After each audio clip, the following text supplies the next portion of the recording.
오늘의 말씀은 사도행전 28장 11절부터 22절 말씀입니다. 할렐루야. 오늘 하루도 여러분 삶 가운데 하나님의 은혜와 평강이 함께하길 축복합니다. 예수님께서는 승천하시면서 저희들에게 땅끝까지 이르러 내 증인이 되리라 라고 하셨습니다. 땅끝이란 유대인들에게 이방 세계를 의미하죠. 바울은 이 사명을 완수하기 위해 당시 로마 제국의 심령부였던 로마로 들어갔습니다. 11절 석 달 후에 우리가 그 섬에서 겨울을 난 알렉산드리아 배를 타고 떠나니 그 배의 머리 장식은 디오스구로라. 이제 바울은 유대교와 완전히 동떨어진 이방 문화 속에 있습니다. 유대교의 영향력이 전혀 있지 않았던 멜리타 섬에서 석 달을 머물렀을 뿐만 아니라 로마에 가기 위해 승선한 알렉산드리아 배에는 그 뱃머리에 디오스구로라고 하는 우상이 새겨져 있을 정도였습니다. 사실 풍랑으로 파손한 배도 알렉산드리아 배였지만 유대인 지역을 오가는 배였기 때문에 뱃머리에 우상을 새기고 있지는 않았을 것입니다. 그러나 이 배는 애굽의 알렉산드리아와 로마로 오가는 배였기에 풍랑을 막는 수호신으로 여겨졌던 디오스구로, 즉 제우스와 스파르타의 여왕인 레다 사이에 태어났다는 쌍둥이 형제 카스토와 플록스의 형상이 새겨져 있었습니다. 게다가 이어지는 수라구사, 레기온, 보디올, 아피오 광장, 트리스 타베르네 등의 그 지명들을 쭉 한번 보십시오. 그 지명들은 모두 당시에 큰 항구 도시거나 상업과 숙박이 발달한 도시로서 세속적인 문화로 유명한 곳들이었습니다. 일례로 아피오 광장이라고 하는 곳은 술 취하고 사악한 선원들로 가득한 곳이었다라는 기록이 있을 정도였습니다. 그러나 14절 15절 말씀에 보면 예루살렘의 소위 경건한 유대인들의 배척을 받았던 것과 달리 바울은 보디올과 로마의 성도들에게는 큰 환영을 받게 됩니다. 누가는 예루살렘에서 박해를 받았던 바울이 이방 문화 안에서는 안전할 뿐 아니라 환대받는 모습을 통해 복음이 성전과 유대교의 벽을 허물고 온 세상으로 뻗어나가는 모습을 그려주고 있습니다. 이처럼 복음은 교회에 머물지 않고 세속사회로 침투해 들어갑니다. 우리 역시 복음으로 세상을 변혁시키는 살아있는 신앙을 가져야 할 것입니다. 바울은 제국의 심장부에서도 여전히 이스라엘의 소망이신 예수님을 전했습니다. 16절을 보면 로마에서 바울은 특별 대우를 받아 한 명의 병사가 자기를 지킬 뿐 별도의 공간을 사용할 수 있었습니다. 그렇다고 너무 편안한 생활을 연상하지 마십시오. 존 스토트 목사님은 그의 사도행전 주석을 통해 이때 바울은 그의 오른손 손목이 로마 군인에게 사슬로 묶인 채 24시간 교대로 감시당하는 상태였다고 증거합니다.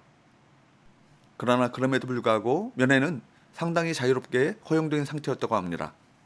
이런 상황에서 17절에서 19절 말씀을 보면 먼저 바울은 유대인 지도자들을 청하여 그들에게 복음을 전합니다.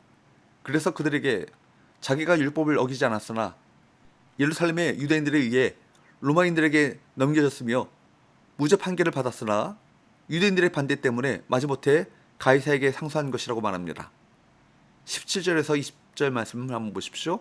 사흘 후에 바울이 유대인 중 높은 사람들을 청하여 그들이 모인 후에 이르되 여러분 형제들아 내가 이스라엘 백성이나 우리 조상의 관습을 배척한 일이 없는데 예루살렘에서 로마인의 손에 죄수로 내준 바 되었으니 로마인은 나를 신문하여 죽일 제목이 없으므로 석방하려 하였으나 유대인들이 반대하기로 내가 마지못하여 가이사에게 상소함이요 내 민족을 고백하려는 것이 아니니라. 이러므로 너희를 보고 함께 이야기하려고 청하였으니 이스라엘의 소망 즉 메시아로 말미암아 내가 이 쇠사슬에 매인 바 되었노라. 바울은 사실상 예수님께서 당하셨던 일과 거의 동일한 과정을 통해 로마까지 오게 되었습니다. 바울은 일관되게 예수님께서 이스라엘의 소망이심을 선포했고 그 때문에 쇠사슬에 매이게 되었음에도 예수님처럼 살아가기를 포기하지 않았습니다. 그러나 로마 유대인들의 반응은 어떠합니까?